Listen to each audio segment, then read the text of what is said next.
We stayed at Lake Arrowhead State Park. I'm Bill, I'm Christina. and we travel the U.S. reviewing, Every state park that we visit. and this is our review. There are the typical things to do here in the state park, such as Typical things we can do anywhere, such as picnicking. I don't even know why it's on somebody's list. it's a good place to picnic with lots of people. We are sitting here at one of the many picnic tables at the day use area, and it has water interspersed with the tables. It has barbecues, and it has a nice view of the lake. So this is a pretty good place to picnic. But I swear you can do picnicking anywhere. What else can you do here? What's more important? Well, you can't boat everywhere, I suppose, and you might be able to hear in the background a boat over by the boat ramp that is now just started to head out into the water. You may have a motorboat. You may have a motorboat here. A lot of times you can bring a boat, but obviously they do not restrict the horsepower of a motorboat. No, because that one sounds bigger than just a trolling motor. Well, if you look at the one over there, it has a very big motor on it. So boating and fishing are probably the two biggest activities here. Boating for sure. Fishing, I don't know what kind of fish are in here. It's a reservoir though. There was a dam on the back corner. It's probably just out of view that we hiked to last night. Hiking, I guess I would put on the list for this one, although it's just flat through the mesquite trees. It got a was little very boring for me. pretty. It was very pretty, but this is not a state park that you can come to just to hike. There is a nice leisurely walk or stroll. It's through 4 the mesquite miles trees. along the reservoir through the mesquite trees. It was very pretty, different. It was different. It was a little boring for me. And granted, we are here in the beginning of March, so there's no foliage on the trees yet. It's very brown here in the winter. Maybe that contributed to it. But we did see wildlife. What wildlife did we see? We saw an eagle. We didn't see an eagle. Merlin said it was a downy woodpecker, but I'm pretty certain it was not a downy woodpecker. They could easily be confused with ladderbacks and hairy woodpeckers. I think it was a ladderback. that's not even a bird. I never even heard of A that. ladderback woodpecker. She was beautiful. I don't know about that. We'll have to check on that. I've been checking. It's really hard to identify certain woodpeckers. They look very similar. We also met a couple this morning that had a couple of e-bikes that they took on the trails. So I'm guessing you can bike on the trails, but I'm not sure though. I'm not sure how they would have gotten on that mesquite trail because there are multiple steps to get up to that you don't trail think they could on have the walked ridge. their bikes up the trail? I think it would have been hard, but up the I steps? suppose up the steps. Their bikes were 70 pounds each. They're e-bikes though, so they probably just rode them right up. Maybe there was another way to get to them. But we don't know of any paved biking trails around here. Not There was on the way nothing in. obvious on the way in. There's No. nothing obvious in the park. They do have flush toilets here at the day use area. Wait, let's go back to the biking because on the way in there was a bunch of ranches. It was a narrow highway, not highway. It was a narrow road with 50 to 60 mile an hour speed limits. So you would not want to ride a bike on that I wouldn't road. want to bike on it. I but wouldn't. This is typical back roadsy type Texas. We're not quite in the panhandle. We're up in the northern central Texas. There's a lot of roads in Texas that are like that, though. You know, traveling 65 miles an hour on a 2-lane road. That's, I don't know if I'd say it's narrow, but there's certainly no bike lane. No. We saw longhorns? Yes. Longhorn cattle. A lot of cattle ranches. Yeah. There's sheep, goats, and things like that. It's a pretty drive. It's very different if you're from the Northeast or something, or the Southwest or the Southeast. It's very different landscape than you're probably used to. But to me, it's the typical flat Texas landscape. We stayed at 2 different campsites here at the campground. There's a bunch of loops. There's a main road that goes through the campground, and then they come off like little lollipops. Lollipops. With 6 sites on each lollipop head, where the stick is connected to the main camp road. And the main campground road has a single bathhouse on it. So The main campground road, the whole campground has a single shower house. yeah, there's like 60 sites in here, and they all share the same bathrooms. And at least the men's room was 2 toilets and 2 showers. So if you're coming here, plan accordingly. They didn't seem too crowded though when we went in. I wouldn't say there was. I've been in them a couple times and there was no one even in there with me. I did see several people obviously walking to go take a shower. So yesterday. maybe most people are using their rigs. Maybe. And then just use the dump station. We did drive by the dump station and the trash dumpsters, and they all look fine, usable. Each of the sites has electricity and water, and the electric in all the sites is 50, 30, 20 amps. So plenty for everybody. The water pressure seems pretty good, and there's decent spacing between the sites, would you say? Yeah, I would say that the loops are kind of cute little neighborhoods. Each loop looks about the same size as the next loop. They're all paved, and the camping pads, or the driveways, as I like to call them, look like cement, maybe Concrete. And those are super nice and clean And level and long. They're long also.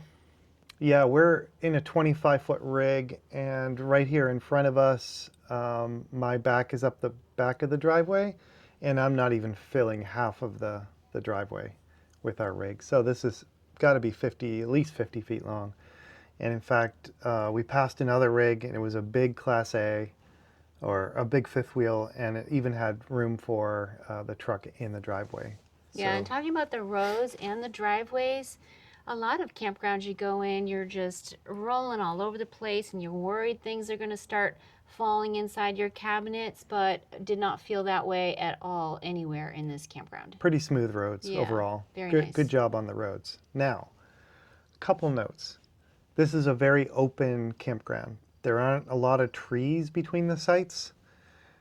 Even if we were here at the time of year where there's leaves on the trees, there's not a lot of cover between campsites. Not a lot of bushes between, giving you more privacy. And all of the trees look like they are these low mesquite trees. They're really cute, really, really pretty, but low. They almost look like little live oaks, Yeah, little mini The way live they oak grow. trees. but they're not. So you will see your neighbors, you will hear your neighbors, but it doesn't feel like you can reach out and touch your neighbors. Oh, not at all. So that's kind of nice. The other thing we noticed is the campsite that we were in last night, I think it was 30, 41. We were in 41. 38, 41, something like that. 39, 40, all of those neighbors were going to the bathroom. So we had 2, in our section of the park, there were 2 of these little lollipops connected to the main road. And both of those lollipops have to walk through the woods a little bit to get to the bathrooms. And in our loop, for some reason, there are 6 different sites in our loop. And for some reason, Everybody. there is not a trail that does not cut through a campsite. So everyone was coming through our site. If it was 41, Well, there was a trail, but it was at the end of the lollipop stick. So there's the loop, and there's the road that brings you to the lollipop. At the end of the road, at the end of the loop, or beginning of the loop, road to our loop, there was a trail, and it said restrooms. that's the drawbacks to this campground. That's about all I can think of. Yeah, because The sites are otherwise great it's beautiful. otherwise. It's probably just that one site. We tried looking from this new loop that we're on. We're on a new lollipop tonight. And We're at site number 1. there's no trail at all from here to the bathrooms. So you would walk out your little lollipop stick and down the road to the bathrooms would be the shortest way to go I anyways. would guess it might even be a quarter of a mile to get to the bathroom. If you were to take Not the bad at road all. to get there, yeah, so you go out that way, and go around, and that's where the bathrooms are. Not bad at all, really, unless you're in the middle of a shower and you forgot something and have to come all the way back. Overall, pretty good campground. A couple of the things to note, they have a pump jack. So some people think these are oil derricks or wellheads or things like that. But they call it a pump jack. They are pumping oil. It's in the middle of the campground, like right across from the bathrooms. And you can hear it going. Da-dum. We can't really hear it from this campsite, but our other one, we could hear it.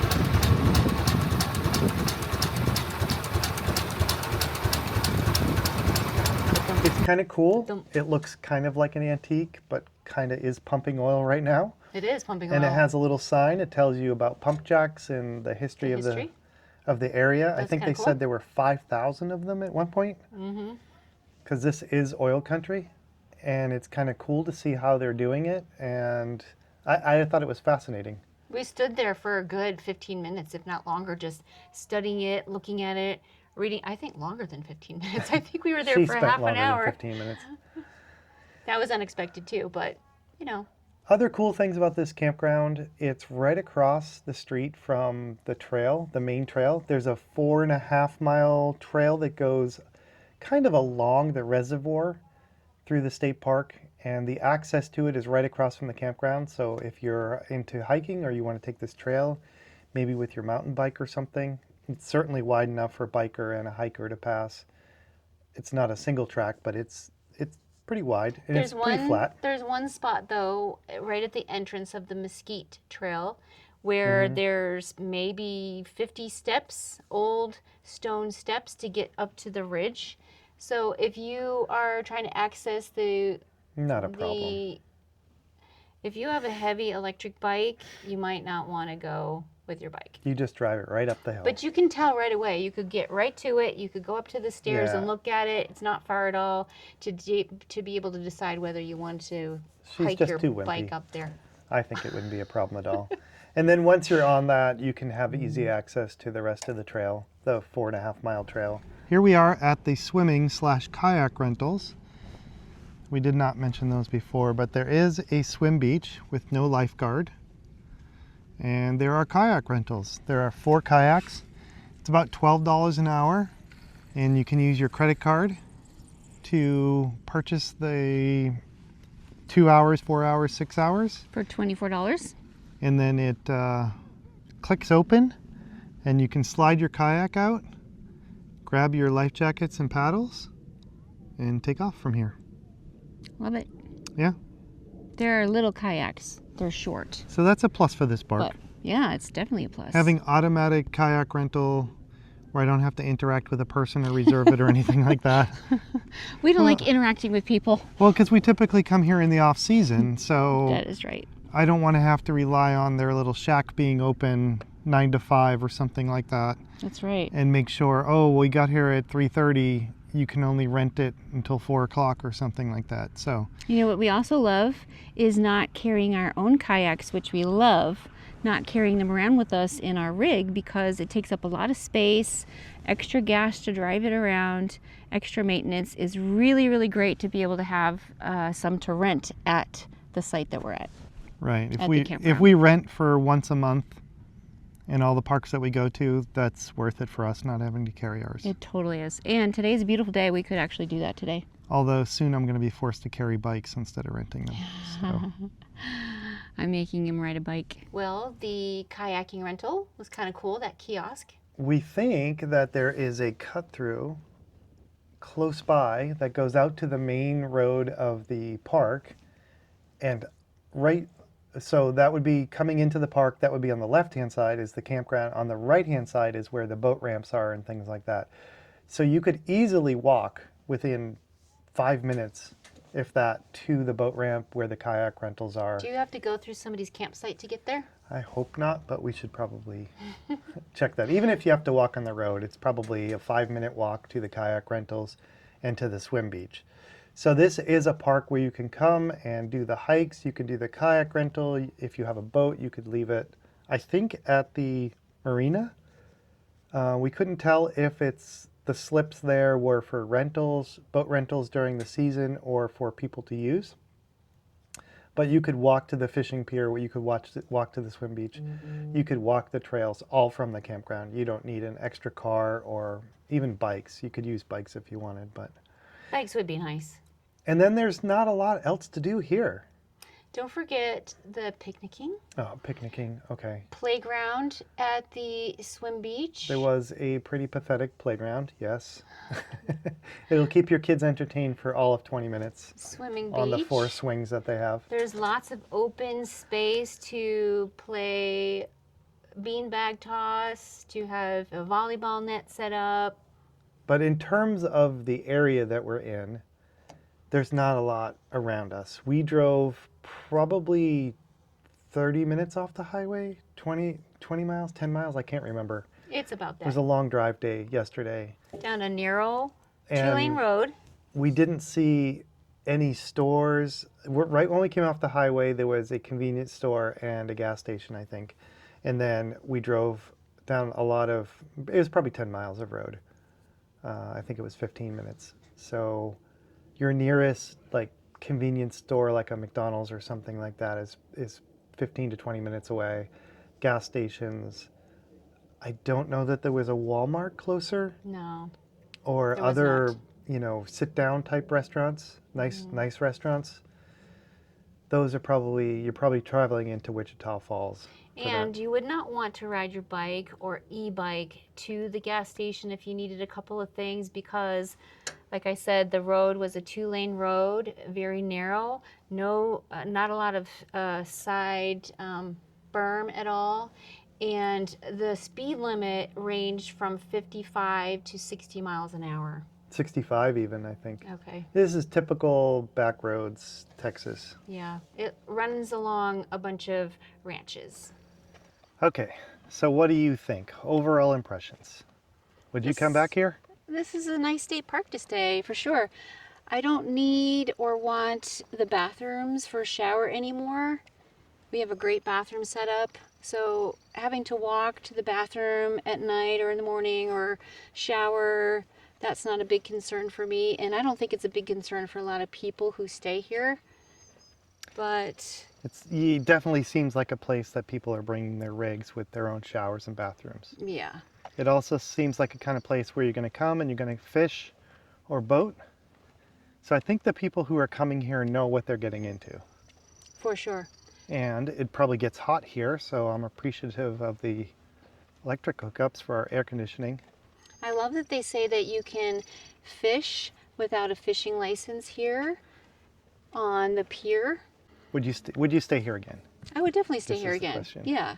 Yeah, I like that there's trees. They're the short, cute mesquite trees, but I like that there are trees. There's not a lot of undergrowth and foliage in between sites, but they're well spaced out. I think the circle definitely lends itself to giving people more space at their campsite. I'm going to disagree. I'm going to say I would not come back here. Really? There's nothing wrong with this campground. It's got everything that I would want, but there's nothing really special here for me. We don't have a boat, so that's one drawback. But there's nothing I would come back to see over again. There's so many other good places to go see. We're chasing 70 degrees. We're on the road all the time, staying at places. Maybe I need to look at the map and see what's nearby. Is there another state park that offers something more special? We should look into that. We should. If we're driving by and we need a place to stay, this would be perfectly fine. But I'm not going to come here for more than one night. There's just not enough to do here for me.